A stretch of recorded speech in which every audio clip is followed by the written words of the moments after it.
4 à la suite, 3 candidats avec des points forts assez différents. Hein. Claude, c'est surtout l'histoire. Claude, qui je rappelle, joue pour une deuxième victoire ce soir dans Question pour un champion. Jean-Luc, le sport notamment parmi ses centres d'intérêt. Sylvie, les langues et bien d'autres centres d'intérêt si j'en crois ce très beau parcours tout à l'heure aux 9 mois gagnants qui a été assez impressionnant. Vous allez pouvoir choisir un thème parmi les 4 que je vais vous proposer là dans un tout petit instant. Vous aurez ensuite 40 secondes idéalement pour faire 4 bonnes réponses à la suite. Hein, ça, c'est le maximum. Évidemment, à chaque erreur, le score retombe à 0. Les thèmes, les voici. Regardez. Formation de noms de famille composés. Le deuxième, 15 ans de tube de l'été. Juridiction et tribunaux français. Et puis le thème mystère, bien sûr, que les téléspectateurs de Questions pour un champion peuvent découvrir là maintenant tout de suite sur Twitter avec ce hashtag QPUC, Questions pour un champion. Et puis n'hésitez pas à nous envoyer des petits mots sur Twitter, sur Facebook. J'y réponds avec plaisir. Sylvie, c'est vous qui choisissez en premier. Eh bien, je vais essayer formation de noms de famille composés. Venez Sylvie, venez jouer avec moi.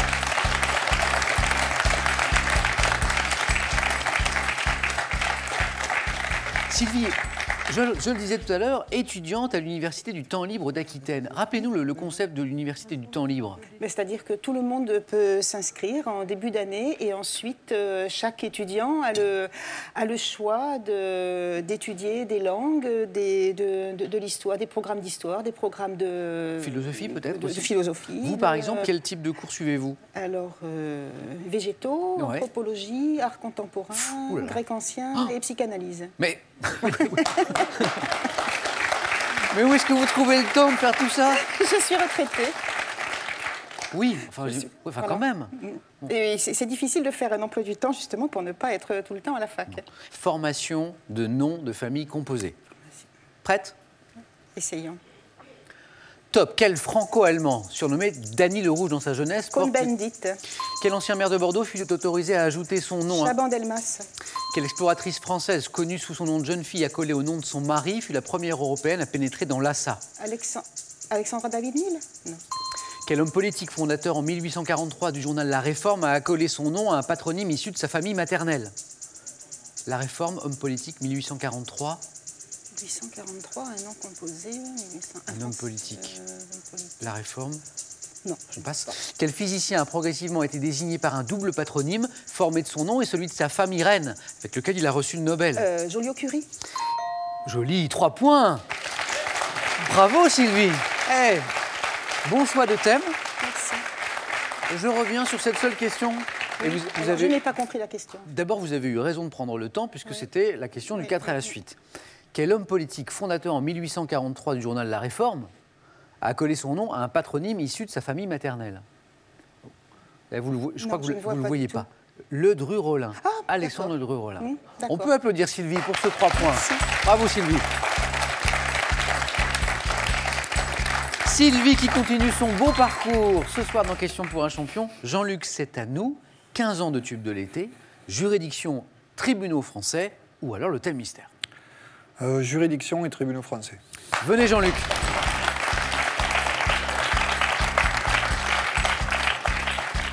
Jean-Luc, comptable, passionné de sport, de voyage également. Et genre, je crois savoir qu'il y a un continent parmi tous qui vous séduit plus, c'est l'Asie. C'est l'Asie, oui. C'est l'Asie. Pourquoi?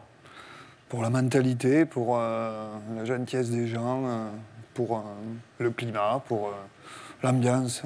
Jean-Luc, là on s'intéresse à la France, juridiction et tribunaux français. J'espère que vous n'avez jamais eu affaire avec la justice. Non, non. Tout va bien. Vous êtes prêts? Top. Quel tribunal composé en nombre égal d'employeurs et de salariés juge les conflits? Prud'homme. Quelle juridiction française créée en 1807 est chargée du contrôle de l'exécution des opérations financières de l'État? La Cour des comptes. Quelle institution constituant la juridiction suprême de l'ordre judiciaire français siège dans les bâtiments du Palais de Justice à Paris? Cour de cassation. Quel tribunal comprenant un seul magistrat est chargé de juger les contraventions de 5e classe? Correctionnel. Quelle juridiction composée de 3 magistrats professionnels et de 6 ou 9 jurés est chargée de juger les crimes de droit commun commis par les majeurs? Je passe. Quel tribunal juge notamment les litiges entre les entreprises? Les prud'hommes. Commerce. Commerce. Tribunal de commerce. On peut applaudir les 3 points de Jean-Luc. Jean-Luc, je reviens à cette question qui vous a manqué, la seule, pour réussir le 4 à la suite. Quel tribunal comprenant un seul magistrat est chargé de juger les contraventions de 5e classe, c'est le tribunal de police. D'accord. Pas mal quand même. 3 points pour Jean-Luc. Bravo.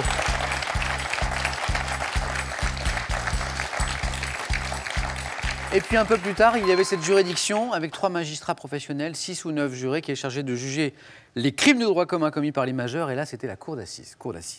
3 points pour Sylvie, 3 points pour Jean-Luc. Claude, ça nous met un peu de pression, ça.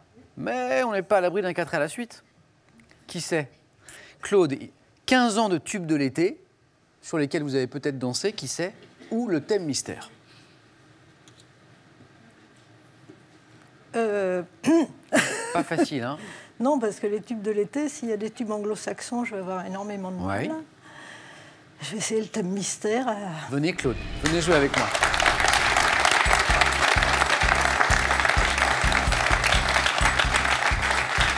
Les États insulaires. Les États insulaires. Bon.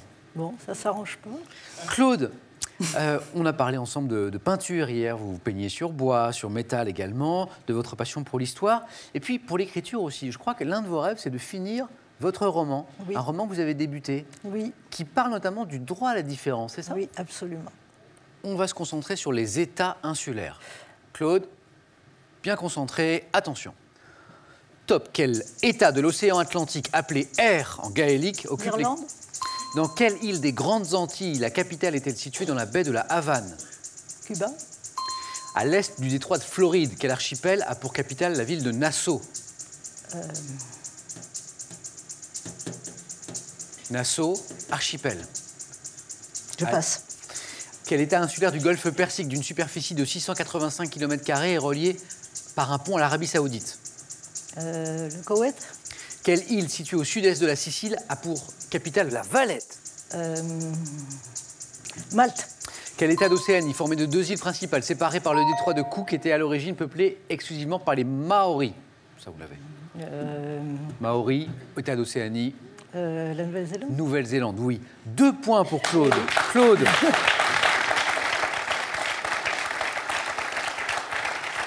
C'est Nassau qui n'est pas revenu. Donc pour Malte, c'était la Valette. Je reviens sur cette question, celle qui vous a manqué pour faire les 3 points. Les 3 points qui auraient permis de jouer un jeu décisif avec Sylvie et Jean-Luc.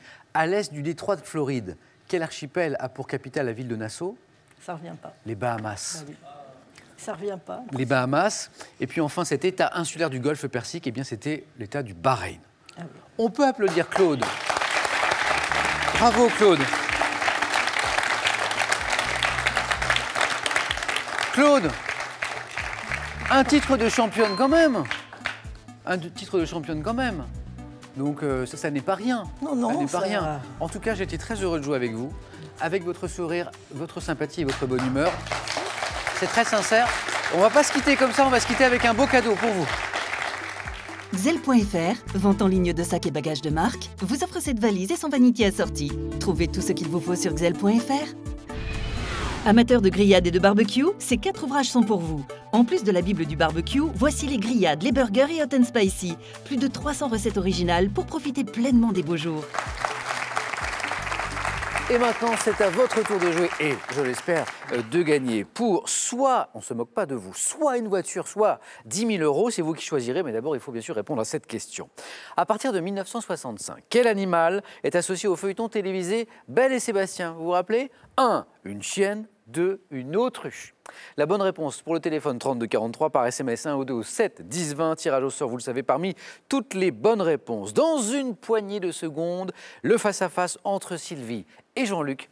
A tout de suite.